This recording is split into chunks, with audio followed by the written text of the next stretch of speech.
Tila hindi lamang ang Amerika ang binigyan babala ng China sa patuloy nitong sigalot sa Japan, kundi maging ang mga kalyado nitong bansa kabilang na ang Pilipinas na huwag pangimasukan o mangialam sa kanilang pag-aangkin sa Taiwan bilang isang probinsya sa ilalim ng komunistang partido ng China. Hindi kasi ito mawari na sinabi ng China na tila pinapalaking isyu ng mga kalyado ng Japan ang kanilang claim sa Taiwan, lalo na ang Estados Unidos na tinawag ng China bilang amo ng mga Hapon upang tuligsain ang kanilang mga ipinaglalaban sa Taiwan. Kabilang na ang Pilipinas na sinabi ng kanilang Foreign Minister spokesperson Mao Ning na hindi dapat mangialam ito sa likod ng Amerika dahil kung hindi, makakatikim ang kaulang parusa ang panggobyernong Marcos sa sigalot nila sa Japan.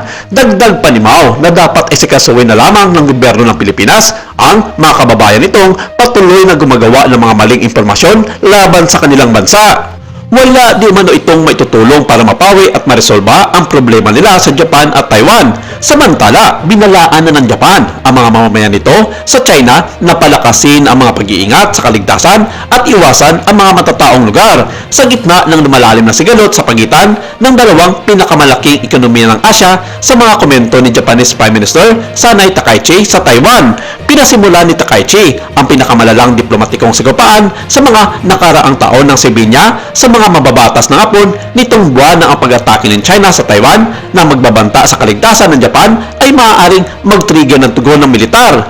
Ilan sa mga mababatas at mga opisyal ng Hapon ang nakipagpulong sa kanyang katapat sa Beijing noong Martes upang subukan bawasan ng tensyon, ngunit walang napipitong tagumpay at hindi naging maganda ang resulta. Sinabi ng Foreign Ministry ng China na si Liu Jingson, pinuno ng Asian Affairs Department ng Ministeryo, ay pinilit sa pagpupulong na bawiin ni Takaichi ang kanyang mga payag.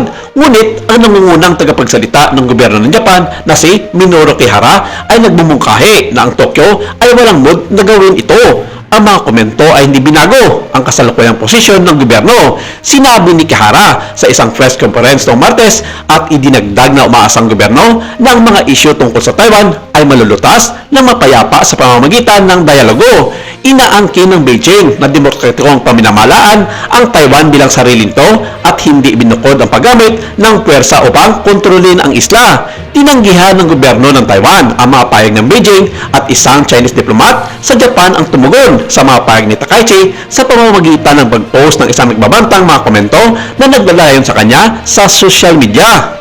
Nagdulot iyon ng matinding pagsaway mula sa Tokyo, bagamat nabigo itong pigilan ang masasamang komento laban sa kanya sa Chinese state media. Dahil sa coverage ng media ng China, pinalalaanan ng Embahada ng Japan sa Beijing ang mga mamamayan nito noong Lunes na igalang ang mga lokal na kaugalian at mag-ingat sa pakikipag-ugnayan sa mga Chino.